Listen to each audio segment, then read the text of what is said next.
कन्हैया का जब जन्म हुआ ना, सुनो एक बात बताऊं, एक बारी प्रेम से बोलो पहले जय श्री राधे।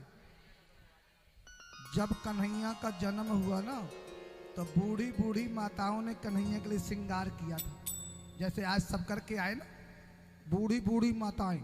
एक मैया ने शादी के है गए थे 85 वर्ष पहले शादी हुई थी महाराज, 85 साल की मैया थी। अब ये मान लो कि 50 साल पहले शादी हुई थी। अब 85 वर्ष की मैया ने अपना श्रृंगार दान खोला, हाँ, और श्रृंगार दान के सामने खड़े होकर के फिर लगा रही है मैया। तो ओंठ में लगाने वाली चीज आंख में लगा ली और आंख में लगाने वाली चीज, हाँ, 84 गज के लहंगा पहने माताओं ने लाला के जन्म पे, हाँ, 84 गज के। तो लास्ट में फूल होली होगी, 1 क्विंटल फूल आएंगे लास्ट वाला। अब फिर देखियो वृंदावन की होली खिलाएंगे फूल वाली। तो सबको लास्ट में नाचना सिखाएंगे, जिनको नहीं आता हो वह को सिखा देंगे। बोलो जय श्री राधे। हमारे वृंदावन में तो 3 शब्द ब्रजवासियों को 3 शब्द तो आते हैं, एक नाचनो, एक गानो जरूर आता है और एक बजाना, तीनों आते हैं। एक मैं बताऊं, वृंदावन के ब्राह्मणों की 3 पहचान होती है। बोलो जय श्री राधे। कौन कौन से? ब्रजवासी जो होते ना, भले ही ये बूढ़े हो जाएं तो आंखों में काजल जरूर लगाते हैं, स्याही। और दूसरा, ये भले ही कितनों बूढ़े हो जाएं तो पीले पीले कपड़े जरूर पहनते हैं। तीसरा, बोले माथे में चंदन थापा जरूर लगाते हैं, चंदन लगाते। ये वृंदावन के ब्राह्मणों की पहचान होती है। बोलो जय श्री राधे। तो आइए मैं थोड़ा का सूर्यवंश का वर्णन सुना करके मैं तुम्हें कृष्ण जन्म में लेके चलता हूँ। प्रेम से बोलिए जय श्री राधे। जल्दी से राम जन्म करा दे, अब बस कृष्ण जन्म में पहुंचेंगे राम जी को प्रणाम करके। देखिए सूर्यवंश का वर्णन विस्तार से कहूंगा यदि मैं, तो 100 वर्ष में भी पूरा होने वाला नहीं है, नहीं होगा। नारायण के नाभि से ब्रह्मा जी का जन्म हुआ, ब्रह्मा जी के बेटा मारीची मुनि हुए, मारीची मुनि के बेटा कश्यप मुनि हुए, कश्यप के बेटा विभीषण सूर्यदेव हुए, सूर्य के वंश यहाँ से विस्तार से चला। विभीषण के पुत्र हुए श्राद्ध देव, मनु हुए, और जिनके श्राद्ध मनु पत्नी से संतान नहीं हो रही थी, सूर्य वंश के आदि गुरु वशिष्ठ जी ने प्रधानता की पुत्र के लिए पुत्रेष्ठ यज्ञ कराया। अब जब पुत्रेष्ठ यज्ञ कराया तो ब्राह्मण लोग यज्ञ कर रहे थे, तो रानी ने कहा ब्राह्मणों से, जरा ध्यान देना, रानी ने आकर के ब्राह्मणों से कहा कि जो तुम यज्ञ कर रहे हो, प्लीज आपसे निवेदन है वार्ता नहीं करें। बहुत सुंदर कथा है, आपसे बड़ी निवेदन, आप बंधनीय हो, आपको बंधन करता हूं मैं, थोड़ा वार्ता ना करें, अच्छा रहेगा। बहुत सुंदर कथा है। अभी वशिष्ठ जी ने सुंदर जो है यज्ञ किया, तो जो रानी थी, रानी ने आकर के ब्राह्मणों से कहा देखो तुमने बेटों के लिए हवन कर रहे हो ना, यदि बेटा होगा तो पैसा नहीं दूंगी बिल्कुल, और यदि बेटी होगी तो दक्षिणा बहुत मिलेगी। ये पहली रानी है जो बेटी के लिए कह रही है। नहीं आजकल तो बेटी हो जाए तो पूछा कहा भैया मैया बेटी भैया, हाँ, और एक बार ही कुछ खटखटाएंगे बेटी भैया, फिर ऐसा लगे जैसे पुरखे मर गए हों। बोलो जय श्री राधे। जो कि प्यारे, एक बेटी का जन्म होता है तो एक यज्ञ संपन्न होता है। जीवन में यदि तुमने कन्यादान नहीं किया तो बहुत बड़ा कोई कार्य नहीं किया। जितना बेटा का होना जरूरी है उतना बेटी का भी होना जरूरी है। अगर बेटी ना होती तो रिश्ते ना होते प्यारे, अगर बेटी नहीं होती तो बहू कहां से आती, अगर बेटी नहीं होती तो राखी कैसे बनती। बेटी 2 कुल को जोड़ती है और बेटा एक ही कुल को जोड़ता है। बेटी झुकना सिखाती है, इसलिए बेटी, जितना बेटा होना जरूरी है उतना बेटी भी होना जरूरी है। इसलिए तब उन्होंने कहा कि अगर बेटी होगी तो बहुत सारा धन मिलेगा। ब्राह्मणों ने बेटी के लिए मंत्र जपा तो बेटा ना होकर के बेटी हो गई। अब राजा ने कहा गुरुजी मैंने तो बेटा के लिए यज्ञ कराया था, मैंने बेटा के लिए यज्ञ कराया था, बेटी कैसे हो गई? गुरुजी ने तुरंत ब्राह्मणों को बुलाया, ए ब्राह्मण, ए होता, कैसे खा गए गोता? बोलो क्या हुआ? अरे बेटा के लिए पूजा की गई थी, बेटी हो गई। ब्राह्मणों ने कहा गुरुदेव, रानी ने कहा था, रानी ने आदेश किया था, इसलिए हमने बेटी का मंत्र पढ़ा है। गुरुजी ने समझाया, पहले तुम ही लोग सलाह कर लीजिए, पहले तुम ही लोग अपने आप पे बना लीजिए।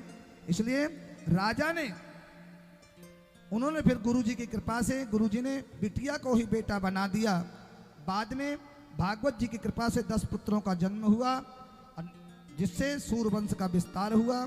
इसी में आगे इक्ष्वाक हुए, इक्ष्वाक के ही वंश में नृग हुए, नृग के सरयाती हुए, सरयाती के नभग हुए, नभग के जो है आगे वंश में चंवन ऋषि तपस्या कर रहे थे, और जो सुकन्या ऋषि के अंग में कांटे चुभो दिया। ऋषि तपस्या में बैठे थे, सुकन्या खेलती हुई गई है, ऋषि की आंखें चमक रही थी, एक कांटा लिया, चुभो दिया, रक्त निकलने लग गया। सुकन्या भयभीत हो गई, दौड़ के गई है, और जब आए पर बताया गया कि आंख से खून निकल रहा है। वहां राजा कन्या को लेकर के आए, देखा तो चंवन ऋषि तपस्या में बैठे थे। राजा ने कहा, बेटी तूने इनकी आंख फोड़ी है। इसलिए राजा धर्मात्मा थे, राजा ने अपनी कन्या का चंवन ऋषि के साथ विवाह कर दिया। सेवा कर बेटी। अब देखिए, जो चंवन ऋषि हैं वह 70 वर्ष के, और जो विवाह हुई और कन्या वो 16 वर्षीय। अब वो कन्या सेवा कर रही है। जब सेवा कर रही है तो ऋषि ने सोचा, ये सेवा कर रही है, तो ऋषि ने अश्विनी कुमारों को बुलाया। अश्विनी कुमारों ने पता नहीं कौन सा चवन प्राश खिलाया। चंवन ऋषि जो है 20 वर्षीय हो गए, युवा हो गए महाराज। और फिर अश्विनी कुमारों ने कहा कि हमको देवताओं में भाग देना चाहिए। देवराज इंद्र वहां पे आए, एक बहुत बड़ा यज्ञ हुआ। अश्विनी कुमारों को निमंत्रण दिया गया। जैसे पंगत में बैठे, देवराज इंद्र ने गदा मारने का सोचा, और जैसे हाथ ऐसे उठाया तो हाथ पीछे का पीछे रह गया। चंवन ऋषि ने कहा, अगर तुम इनको जो अश्विनी कुमारों को क्षमा करोगे तो तुम्हारा हाथ ठीक होगा, और नहीं तो ठीक नहीं होगा।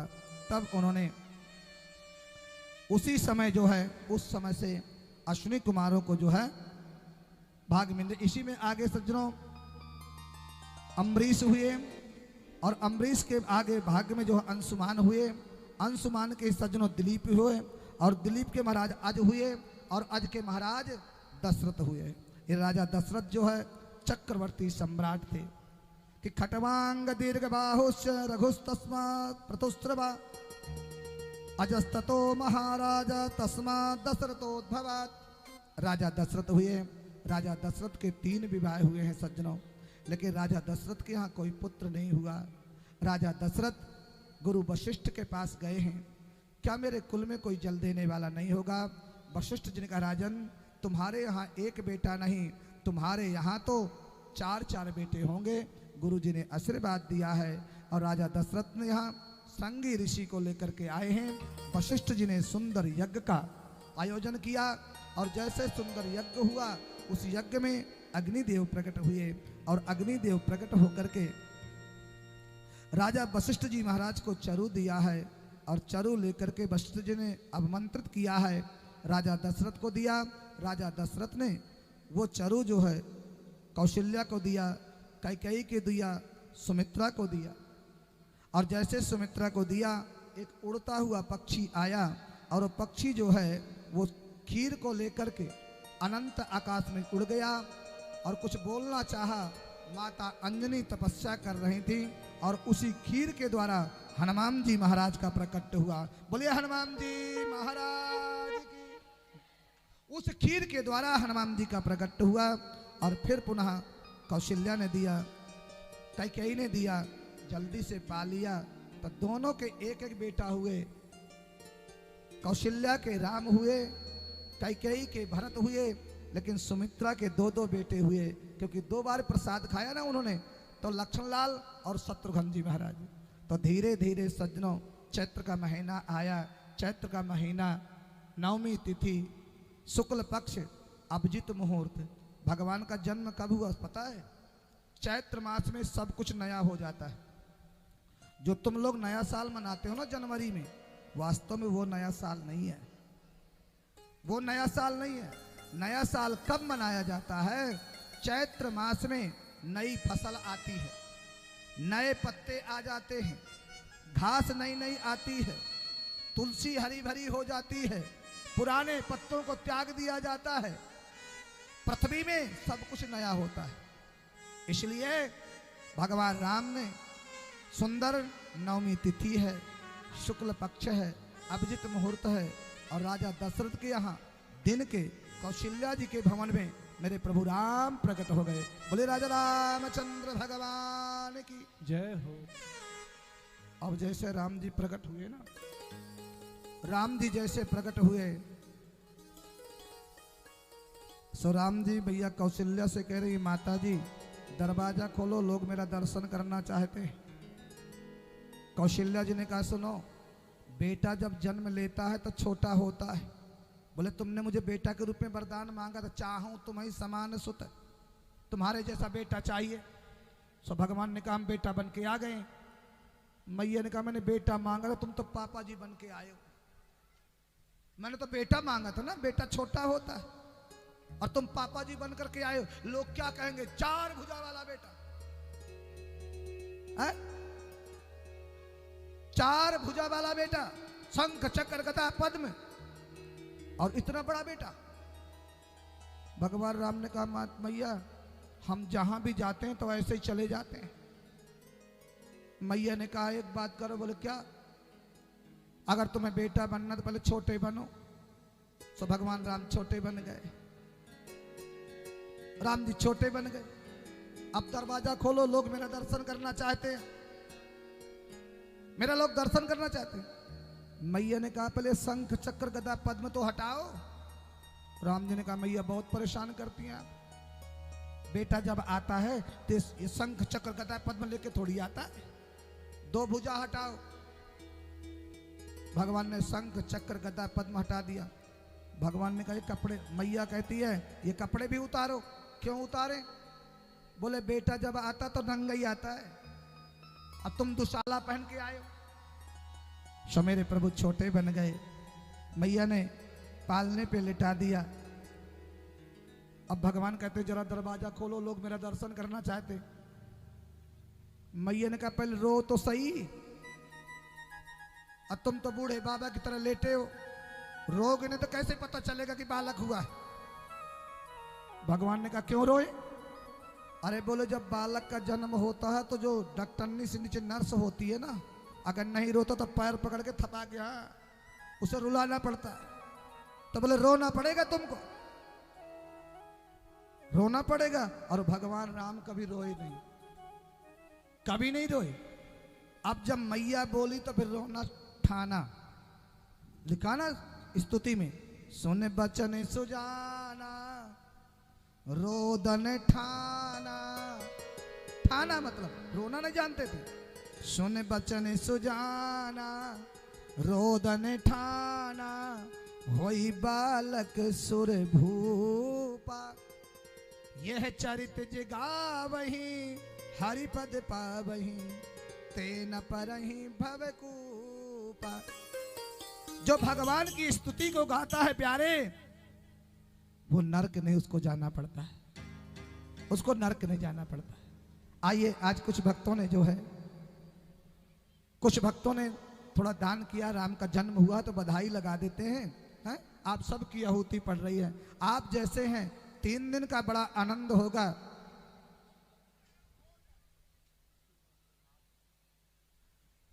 अब 3 दिन तक यही उत्सव बनाए रखना। आइए। भय प्रगट कृपाला दीन दयाला कौशल्या हितकारी, हर्षित महतारी मुनि मनहारी, अद्भुत रूप विचारी। लोचन अभिरामा तन घन श्यामा, निज आयुध भुज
हरि पद पाओ